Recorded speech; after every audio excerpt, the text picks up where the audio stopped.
moja kwa moja kutoka London, na hii ni Swahili Voice.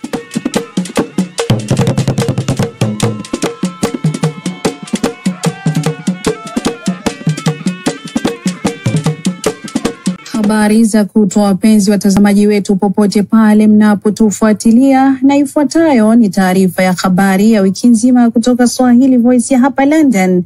Na kwanza ni muhtasari wake. Miongoni mwa utakayoshuhudia katika habari zetu hapa Swahili Voice wiki hii, kufuatia kuangukia pua kwa timu ya Arsenal katika ligi ya mabingwa Ulaya, mdau wa soka atoa uchambuzi wa kina. Wiki hii tunakutana na mwanadada alianza kutoa misaada kwa watoto wenzake tangu akiwa mdogo na sasa anazidi kufanya makubwa. Ni nani huyo? Subiri tukuhabarishe. Na huko Afrika ya Mashariki vibweka havipoi kila uchao, ambapo visiwani Zanzibar pia tunakutana na binti mdogo mwenye ndoto za kuwa Maria Carey katika tasnia ya muziki na burudani. Je, anayaweza mambo?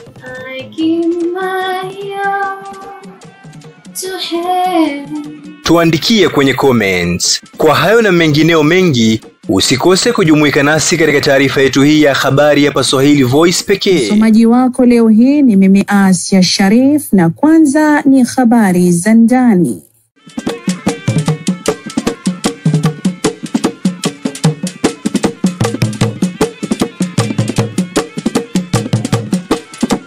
Katika habari zetu za wiki hii tuanze kwa kuangazia tukio muhimu la mpira wa miguu ya moja ya timu pendwa duniani ya Arsenal kuangukia pua katika ligi ya mabingwa Ulaya, huku ikiendelea na mkosi wa kusubiri kushinda kombe la ligi ya Uingereza katika siku na msimu usiojulikana hadi sasa. Swahili Voice ilizungumza na baadhi ya wadau wa soka kufahamu maoni yao, na haya ndiyo waliosema. Ni muda mrefu tangu Arsenal imeshinda kombe kubwa, ukiondoa FA Cup. Of course FA Cup wameshinda mara nyingi miaka karibuni. Mara mwisho ni mwaka 2020 kama nitakosea, lakini ukichukulia Champions League Arsenal haijawahi kushinda kombe hilo, ukichukulia Premier League vile vile haijawahi. Lakini Arsenal imepitia phases nyingi tofauti, na katika phase hizo Arsenal imekuwa ina matatizo ambayo hayafanani.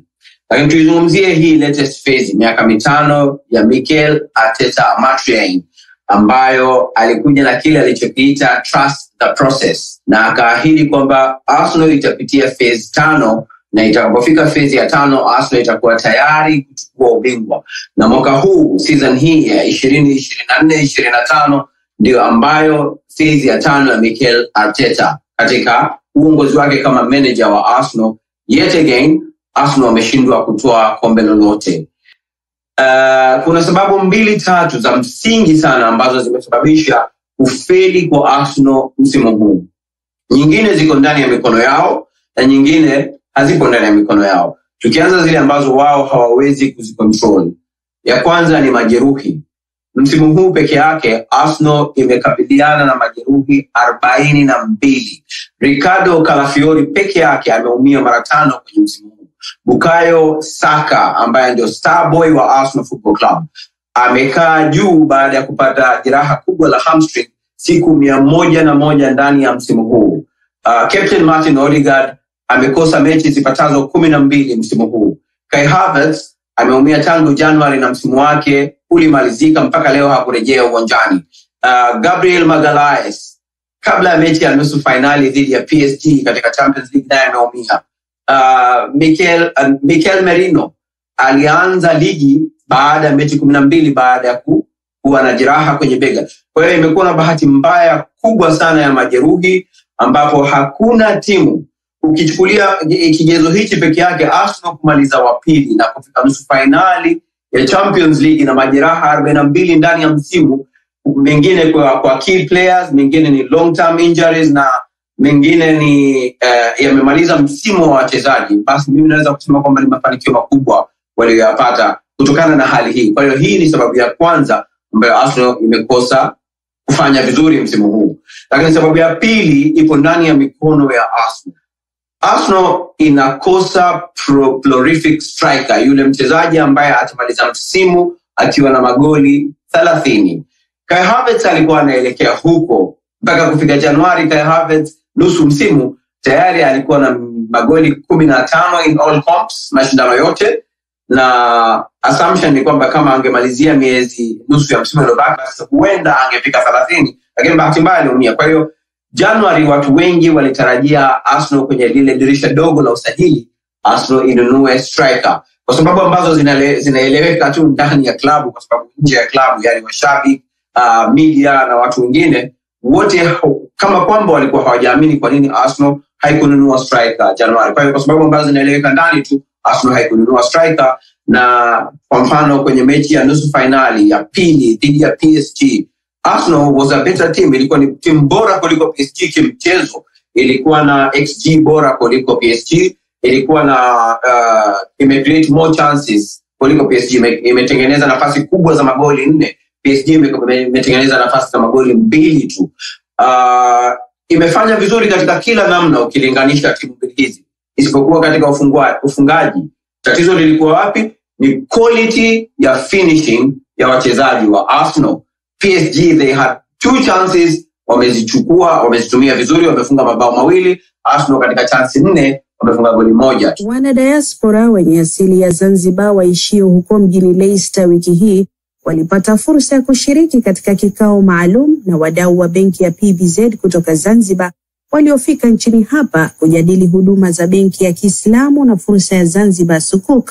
Mwandishi wetu Omar Roy Hussein aliwasili hapo na kutuandalia ripoti inayosomwa na Amuri Musema. Jamii ya Wazanzibari wanaoishi Leicester nchini hapa pamoja na majirani zao walialikwa kuhudhuria kikao maalum cha kihistoria kilichofanyika Ijumaa tarehe 9 Mei 2025 katika Masjid Quba, eneo la Brunswick Street, St. Matthew jijini hapa Leicester.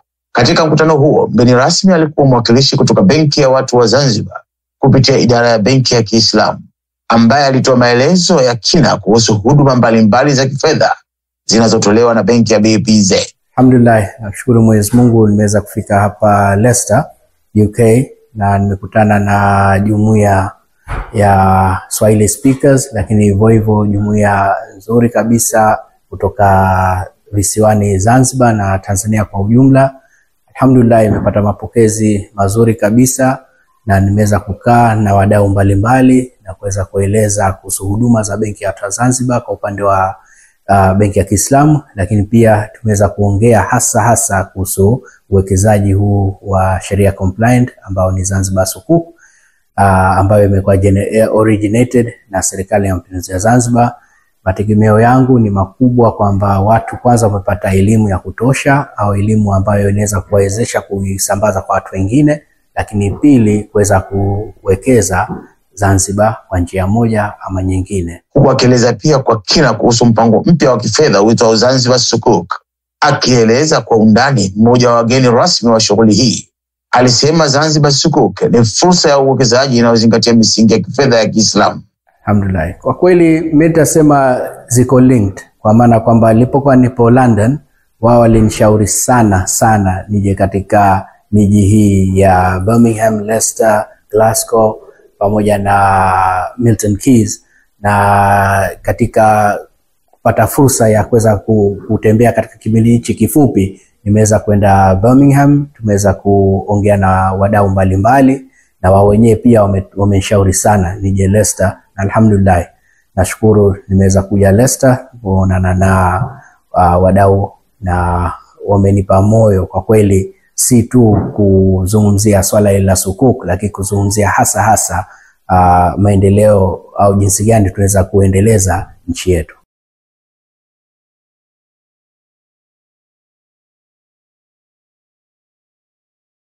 Ambapo kikao hiki kilitoa nafasi ya kipekee kwa wana diaspora kusikia moja kwa moja kutoka kwa wawakilishi wa benki hiyo, kuuliza maswali na kuelewa jinsi wanavyoweza kushiriki katika maendeleo ya uchumi wa nyumbani. Tumefaidika na kikao kama hichi, tumefaidika. Huwezi kusema unaweza kukosa kitu chochote, hakuna kitu ambacho umepoteza kwa muda utukao. Na nyumbani ndio nyumbani. Umeona, ukipata kama watu wanatoka nyumbani kutufuata ambao siko tuna mawazo siku zote ya kusema kwamba tunategemea kwenda nyumbani, kwa hiyo umetufuata kutukaribisha kurudi nyumbani, na miradi kama hii ina maana tunatakiwa tuipokee kwa mikono miwili, sio? Mkutano huu unatarajiwa kuimarisha mshikamano kati ya diaspora ya Zanzibar na taasisi nyumbani.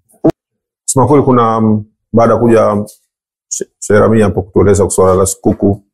Kuna mambo mengi tuliyafahamu, hasa wengine ambayo hatukuyajua mwanzo, lakini baada ya kumsikiliza na kutuelezea na vitu tumefahamu, kuna mambo mengi tumefahamu na kuna ya kuzingatia vile na tunaondoka nayo na tutafanyia kazi. Muhimu huko kwa sababu ni uwekezaji na ni swala la investment. Unaona? Na tumeshaishi hapa sana miaka mingi, kuna siku mtu anaweza kutamani anataka kurudi nyumbani. Kwa hiyo si jambo baya kuinvest nyumbani. Na wala huna kuja kuwa na mamilioni ya pesa, ni kiasi kidogo sana ambacho watu wengi ambao tunaishi hapa Ulaya tunaweza tukaiwekeza kwa hiyo pesa. Nikiripoti kutoka hapa Leicester, mimi ni Amuri Msema wa Swahili Voice. Huko Swansea nchini Uingereza wiki hii tunakutana na mwanadada msamaria mwema na mmiliki wa jumuiya isiyo ya kiserikali ya Bigger Heart Zanzibar, Bi Nawal Ismail, mwenye dhamira kubwa na ya dhati ya kusaidia watoto kutoka kaya maskini visiwani Zanzibar. Mwandishi wetu Yusuf Bond alifanya mahojiano na mwanadada huyo mapema wiki hii. Hebu tushuhudie mazungumzo haya yalivyokuwa. Bi Nawal, karibu sana Swahili Voice. Asante sana. Naam, labda tuanze moja kwa moja na masuala yetu. Big Heart ni nini? Naam, Bigger Heart Zanzibar ni taasisi na tunasaidia watoto na elimu. Tunasaidia Zanzibar na hapa Swansea. Nimeanza hii taasisi na mamangu nilipokuwa miaka 7. Nimeenda Zanzibar na mama na nimeona watoto walikuwa hawana viatu na nguo, na nilikuwa nimeshtuka kusema ukweli nilipokuwa mtoto mdogo, na nilitaka kuwasaidia. So nimeporudi hapa Swansea, nimeelezea ile historia na kitu ambacho nilivyoviona Zanzibar na skuli changu na rafiki zangu, na mimi na mamangu tulitaka kuwasaidia watoto wa Zanzibar zaidi. Ndo tumeanzisha hii taasisi, na saizi tuna kama link na shule yangu cha primary inaitwa St. Thomas. Tuna link na shule hilo na Kizimkazi Zanzibar. Ndo sehemu tulivyoanza hii taasisi, na tunafanya kazi nyingi. Kizimkazi tumejenga library na tumejenga computer kusaidia wanafunzi Zanzibar. Kwa nini Bigger Heart Zanzibar? Tumeita hii taasisi Bigger Heart Zanzibar kwa sababu kwanza ile heart imetoka kwa mamangu, sababu yeye ana matatizo ya moyo, na tunasaidia sana watoto na watu ambao wana matatizo na moyo. Na ile bigger tumeita hilo sababu nilipokuwa mtoto nilifanya kitu kikubwa hasa kusaidia wale watoto na kuanza hilo organization na mamangu, ndio maana tumeita Bigger Heart Zanzibar. Na Zanzibar sababu tunasaidia watu kutoka Zanzibar. Naam, umezungumza kuhusu kusaidia. Mnasaidia nini na Bigger Heart Zanzibar inajishughulisha na nini hasa? So hapa UK tunakumbatia vitu vya kugawa Zanzibar, kama nguo, vitu vya shule, na tunapeleka Zanzibar na tunaenda mashamba tofauti kugawa hivi vitu. Tunaenda mahospitali kama Mnazi Mmoja Hospital kusaidia watoto, na tunafanya trips za volunteering. So tunachukua watu ambao wanataka kwenda Zanzibar kusaidia na kuona sie pamoja, na tunaenda mashule, tunasaidia wanafunzi na masomo kama na English, na tunagawa vitu kama madaftari kama hivyo. Ni nini ujumbe wako kwa watu wengine wengi duniani ukilinganisha na shughuli ambazo unazifanya katika Bigger Heart Zanzibar? Nataka kusema kila kitu kidogo ambacho unachofanyia inaweza kumsaidia mtu, na sio lazima iwe kitu kikubwa sana. Unaweza kuanza sehemu ndogo. Kama mie nimeanza nilipokuwa mdogo, nimeanza kugawa viatu, alafu nimeelezea historia yangu, na hii taasisi imekuwa saizi watu wengi wanajua. So ile kitu ambacho unaweza kufanya na inshallah itaendelea kwa kitu kii. Shukran sana mwanadada Nawal Ismail wa Bigger Heart Zanzibar kwa kazi nzuri unaoifanya kusaidia watoto wanaoishi katika kaya maskini visiwani Zanzibar. Swahili Voice inakutakia kila la kheri na mafanikio mema katika shughuli zako hizi. Na sasa tumalizie habari zetu za ndani kwa kuangazia na kupitia dondoo za habari kubwa na muhimu zilizopamba moto nchini Uingereza wiki hii. Rais wa Marekani Donald Trump hatimaye ameondoa ushuru wa 25% kwa bidhaa ya chuma na aluminium kutoka Uingereza na kupunguza mara moja ushuru wa magari kutoka 27.5 hadi 10% kwa magari 100,000 ya kwanza yanayoagizwa kila mwaka kutoka Uingereza kwenda Marekani. Mwaka jana magari 101 yaliuzwa. Kwa upande mwingine, serikali ya Uingereza itaondoa ushuru kwa bidhaa za ethanol kutoka Marekani na kuruhusu soko la nyama ya ng'ombe kwa masharti sawa. Waziri Mkuu Keir Starmer alitaja mkataba huo kuwa wa kihistoria, ingawa wachambuzi wanaona kwamba kwa Trump huu ni ushindi mkubwa wa kisera. Hata hivyo, Kemi Badenoch, kiongozi wa chama cha Conservative, amesema kwa makubaliano haya Uingereza imechezewa. Waziri Mkuu Sir Keir Starmer anakabiliwa na upinzani unaokuwa kutoka kwa wabunge wa Labour kuhusu mipango ya kupunguza msaada wa ustawi wa jamii. Wabunge 42 waliandika barua kwa gazeti la The Guardian wakipinga mpango wa serikali kuokoa pauni 5 bilioni kila mwaka ifikapo mwaka 2030, wakisema utaathiri vibaya watu wenye ulemavu. Walitaka uamuzi ucheleweshwe hadi tathmini kamili ya athari za kiafya na ajira itolewe. Serikali inadai mabadiliko hayo yanalenga kuwasaidia watu zaidi kuingia kazini. Hata hivyo, wabunge wa Labour wanaonya kupunguzwa kwa msaada huu kutaleta mateso zaidi na si suluhisho la ukosefu wa ajira. Waziri Mkuu wa Scotland John Swinney amesema hataunga mkono mswada wa kuruhusu kifo cha kusaidiwa kufa kwa watu walio katika hali ya ugonjwa wa mwisho wa maisha. Mswada huo unaoletwa na mbunge wa Liberal Democrats Liam MacArthur utapigiwa kura tarehe 18 Mei. Swinney amesema ana wasiwasi kuwa sheria hiyo itabadilisha uhusiano kati ya wagonjwa na madaktari na watu dhaifu huenda wakajihisi mzigo. Ingawa anaheshimu kazi ya MacArthur, anasema hawezi kuunga mkono kisheria jambo ambalo kimsingi anaamini ni kosa. Swinney ameweka wazi kuwa msimamo wake umetokana na imani yake ya kidini na hali ya kiafya ya mkewe.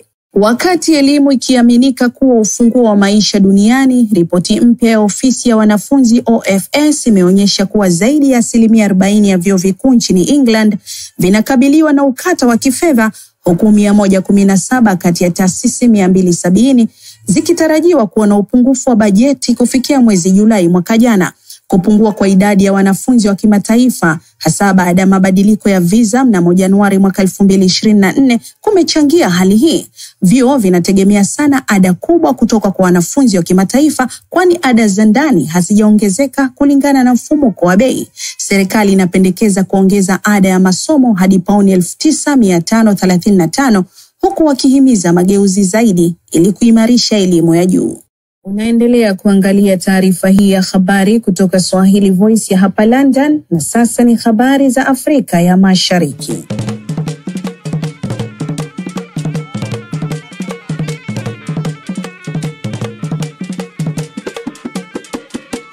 Visiwani Zanzibar tunakutana na familia yenye asili ya usanii. Mama Salma Maalim almaarufu Ukhti Suria na binti yake Ghashiat Kid wakizidi kupambana kuweka alama na kuacha athari katika fani yao hiyo. Mwandishi wetu Yusuf Bond alifuatilia maendeleo ya familia hiyo visiwani Zanzibar mapema wiki hii na kuwakaribisha wasanii hao wanaong'ara katika medani za kasida na nashid katika studio ziliopo huko Zanzibar, ambapo mara tu baada ya kuwasili katika viunga vya eneo hilo majira ya mchana na hatimaye kufanikiwa kufanya mazungumzo ya kina na msanii nguli wa nashid na filamu nchini humo Ukhti Suria, na hivi ndivyo ilivyokuwa.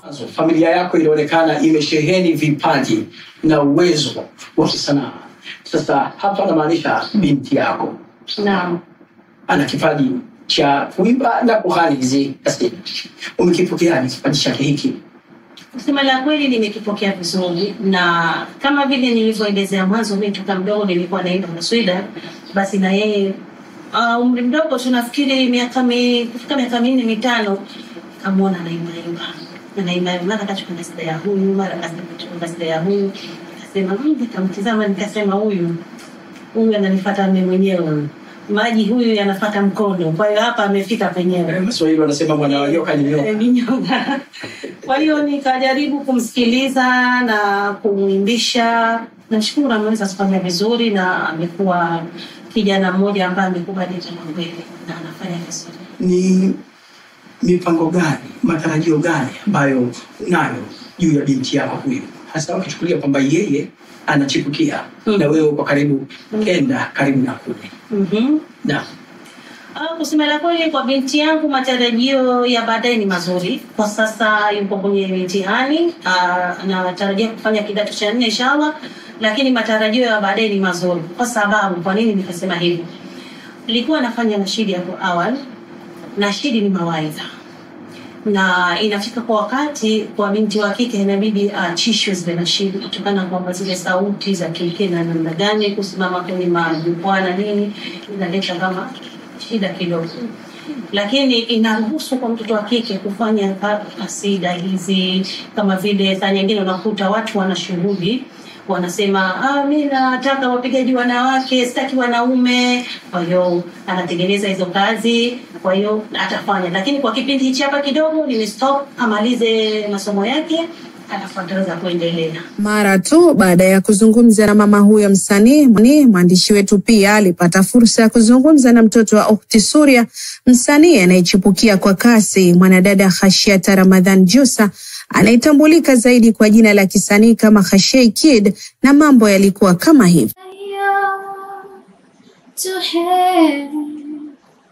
Just one more night with you, I'd risk my life to feel your body next to mine, 'cause I can't go on living in my memory. I won't sleep.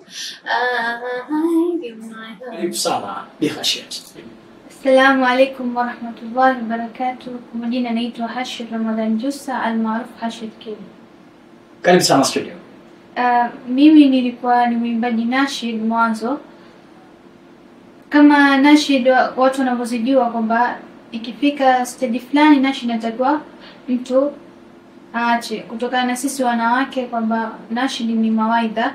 Kwa hiyo mawaidha hutolewa sana na wanaume. Kwa sheria za nashid, binti akifikia age fulani anakuwa anaacha. Kwa sasa hivi ninajishughulisha na masuala ya masomo tu. Naam, nini hasa kilikusukuma na kukuvutia kufanya nashid katika umri mdogo? Kwanza kutokana na kipaji changu.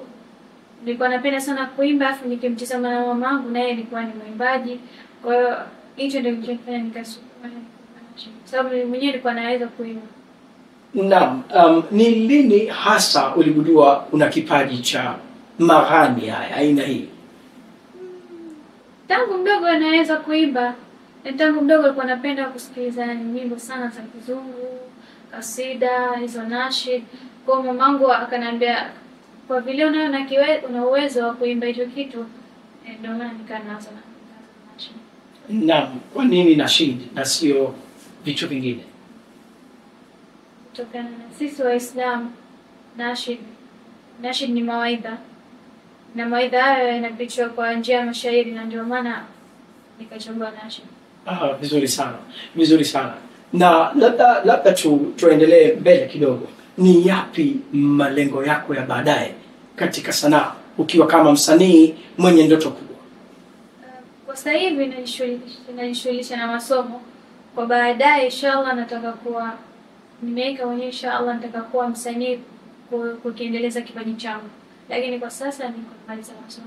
Una ujumbe gani kwa vijana wadogo kama wewe ambao wana vipaji vya aina yako lakini kwa njia moja au nyingine hawajapata fursa kama hii uliyoipata wewe leo hii? Mimi nawaambia kwamba kama una uwezo, kama unajijua mwenyewe una uwezo wa kuimba, wa kufanya kitu chochote kile, basi usikae chini tu ukakaa na kipaji chako, ujiendeleze kama sisi tunavyojiendeleza. Mara tu baada ya maongezi hayo mwanana, Khashiat Kid na ujumbe wake walipata nafasi ya kubadilishana mawazo na fikra na vijana wanaojifunza na kusomea tasnia ya habari kutoka Chuo Kikuu cha Zanzibar ZU. Katika ugeni huu ambao pia uliwapa fursa vijana hao wapya katika medani ya habari, walipata fursa ya kujifunza mengi yahusuyo habari, sanaa na wasanii kabla ya kusindikizwa na kuagana na msanii huyo. Swahili Voice inatoa shukrani zake za dhati kwa familia ya Ukhti Suria na wale wote walioshiriki kwa njia moja au nyingine katika kufanikisha shughuli hii. Nchini Kenya tunazo taarifa kwamba hali ya taharuki ilishuhudiwa wiki hii katika hospitali ya Sosiot, jimbo la Kericho, baada ya wananchi kuvamia hospitali hiyo kufuatia kifo cha mgonjwa mmoja anayesadikiwa kufariki kutokana na kile kinachodhaniwa kuwa uzembe wa madaktari. Mwandishi wetu mpembuzi yakinifu Nyota Suleiman anaripoti zaidi. Pole. Ndiyo hali iliyoshuhudiwa wiki hii katika hospitali ya Sosiot, jimbo la Kericho. Makumi ya wakazi wenye hasira wakifika hapa kulalamikia kifo cha mgonjwa mmoja aliyeaga dunia baada ya kutelekezwa na madaktari. Inaarifiwa kuwa mwanamke huyo kwa jina Florence Chepkemoi mwenye umri wa miaka 40 aliwasili katika hospitali hii akiwa katika hali mbaya kutokana na shinikizo la damu, lakini madaktari wakampuuza. Kutokana na hilo, mwenda zake hakuchukua muda mwingi kabla ya hali yake kuzoroteka zaidi na kisha kuiaga dunia. Mimi ni mkaaji wa Sosiot. Leo nilikuwa ninaendelea na mashughuli zangu za kikazi, nikasikia nduru na nikaweza nikakuja. Kufika hapa tukapata mama mwenye alikuwa already alikuwa ameshahaga, lakini hakusaidiwa, hakutupiwa. Kwa maana kwa sababu ndio hakutipiwa ni kwa sababu kwa hii center haina dawa. Sasa na sio janga ya leo tu peke yake, ni ya kila siku. Tumeumia sana. Tunalia kila siku sana. Ukipata kwa hiyo hospitali ni center kubwa sana. Visa vya utepetevu dhidi ya wagonjwa katika hospitali hii vimekuwa vikigonga vichwa vya habari kwa muda mrefu. Mnamo mwaka jana mgonjwa mwingine alipoteza maisha yake katika eneo la kuegesha magari katika hospitali hii baada ya kukosa kuhudumiwa kwa saa kadhaa. Mbali na utepetevu wa madaktari, wakazi wanasema hospitali hii haina vifaa na madaktari wa kutosha wa kuhudumia wagonjwa. Kitu yenye imetokea hapa Sosiot ni kitu ya kusikitisha sana. I'm just very worried na madaktari wa hapa Sosiot. Mtu anakufa tu na muko hapo. Shida iko wapi? Gebana ngo Sosiot ndani. Gebana ngo Sosiot. Watu ni nini mbaya na hiyo hospitali ya Sosiot? Watu wanakufa tu from nowhere. Mimi nataka tu viongozi wa serikali. Hatutaki tena watu wakufa hapa. Leteni hata madaktari kutoka kwingine wakuja wafanye kazi. Kazi yao this thing is yani ni kitu mbaya sana imetokea hapa Sosiot. Kupitia kisa hiki, wakazi wametoa wito kwa serikali ya jimbo la Kericho chini ya gavana Eric Mutai kuwajibika na kuhakikisha hospitali hii inafanywa mabadiliko ya uongozi pamoja na kuajiriwa kwa madaktari zaidi sawa na kuwekwa vifaa hitajika kwa ajili ya kuwatibia wagonjwa. Wanasema iwapo haya hayatafikiwa, basi utashinikiza hospitali hii kufungwa kwa kuwa haiwanufaishi. Kama wananchi wa hapa, hatuwezi kubali kwamba juzi tumeegeza pesa milioni 158 hapa kujengwa na pia wananchi wamesema hakuna dawa. Kabisa! Ni vizuri kwamba sisi kama watu wa hapa tumesema kwa kinagobaga kwamba hiyo dawa iweze kuletwa hapa na watu wale wanakuja kuchukua dawa. Na wale watu nimeambiwa wanakuja kuchukua dawa hapa hiyo ni makosa na magari. Hiyo pia tunasema tutachoma hizo magari. Nikiripotia Swahili Voice kutoka jimbo la Kericho, mkoa wa Bonde la Ufa nchini Kenya. Jina langu ni Nyota Suleiman. Hatimaye adha ya takataka hasa zile za plastiki zimepata mwarobaini wake katika mtaa wa Buterere, Bujumbura nchini Burundi, baada ya mali hiyo ya dampo kugeuka kuwa bidhaa yenye manufaa kwa wananchi wa eneo hilo. Mwandishi wetu Isidora Habonimana ana taarifa zaidi. Takataka zote zinazozolewa katika maeneo yote ya jiji la Bujumbura hupelekwa na kulundikwa katika dampo lilopo mtaani Buterere kaskazini mwa jiji la Bujumbura. Tangu takataka hizo zirundikwe mahali hapo, wakazi majirani wa eneo hilo hawakusita kulalama kwamba takataka hizo ni changamoto, lakini siku hizi mambo yamegeuka na kuwa ndivyo sivyo. Ukienda mahali hapo unakutana na watu watu wakirandaranda katika takataka hizo, huku wakiokota vitu kama vile nguo zilizochanika, vyuma na kuuza papo hapo. Wanapima kwenye mizani. Takataka za chupa za plastiki ndizo huonekana kwa wingi kwenye jalala hilo. Ikiwa siku za nyuma chupa hizo zilionekana kuwa changamoto, hivi ni mali kwa watu wa Buterere, wanazikusanya na kuuza. Alexini Mubona anaongoza kundi la watu wanaookota chupa hizo. Kwa zamani chupa zilikuwa matatizo kwa sababu chupa zilikuwa zikusanyika kati ya mito ya maji, zinaharibu mazingira katika waraia. Kwa sasa haya machupa tunakusanya sisi cooperative Kuvada, tunatia nafasi moja.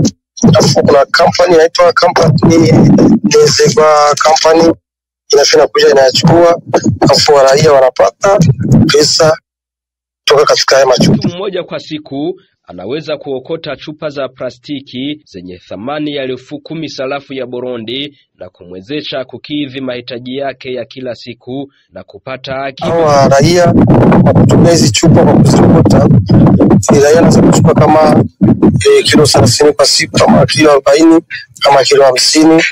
Ukipimisha kilo moja frangi 500, kwa siku unapata kama frangi 10,000, 7,000, 8,000. Anatumia hizo pesa. Kuzoelea takataka yakifika mahali hapo, watu wanazunguka kuokota chupa hizo na kuziweka pamoja, hatimaye wanapima kwenye mizani na kuuza kulingana na kilo mtu alizopata. Kilo moja wanauza 150 daima sarafu ya Burundi. Kimsingi, watu wengi Buterere wanapata cha kukidhi mahitaji yao kutokana na chupa hizo wanazookota katika takataka. Niko na bibi.